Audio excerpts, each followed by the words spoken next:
5 June বিশ্ব পরিবেশ দিবস। বিশ্ব পরিবেশ দিবসকে সামনে রেখে বুধবার আয়োজন করা হয় অঙ্কন প্রতিযোগিতা। রাজধানীর সুকান্ত একাডেমিতে অনুষ্ঠিত হয় এই অঙ্কন প্রতিযোগিতা।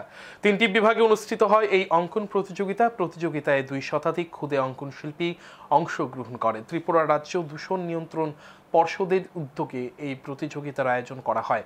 প্রতিযোগিতায় উপস্থিত ছিলেন ত্রিপুরা রাজ্য দূষণ নিয়ন্ত্রণ পর্ষদের আধিকারিকরা। পর্ষদের এক আধিকারিক জানান, এবছর বিশ্ব পরিবেশ দিবসের থিম হচ্ছে প্লাস্টিক দূষণ নির্মূল করা, কারণ প্লাস্টিক দূষণের ব্যাপক প্রভাব পড়ছে পরিবেশের উপর। এই বিষয়টিকে মাথায় রেখে 1 মাস ব্যাপী বিশ্ব পরিবেশ দিবস উপলক্ষে বিভিন্ন কর্মসূচি হাতে নেওয়া হয়েছে। দিন দিন যে প্লাস্টিকের সিঙ্গেল ইউজ প্লাস্টিকগুলি যেভাবে ব্যবহৃত হচ্ছে তাতে আমাদের পরিবেশের উপর যে কুপ্রভাব, সেটাকে মাথায় রেখে এবছর যে মূল ভাবনা ঠিক করা হয়েছে সেটা হচ্ছে যে এন্ডিং প্লাস্টিক পলিউশন। তো সেটাকে মাথায় রেখে এবছর আমরা বিশ্ব পরিবেশ দিবস উদযাপন উপলক্ষে আমরা বিভিন্ন কর্মসূচি হাতে নিয়েছি। ডিবেট কম্পিটিশান, মডেল কম্পিটিশান, মাস র্যালি এবং বৈশাখ প্রতিযোগিতা।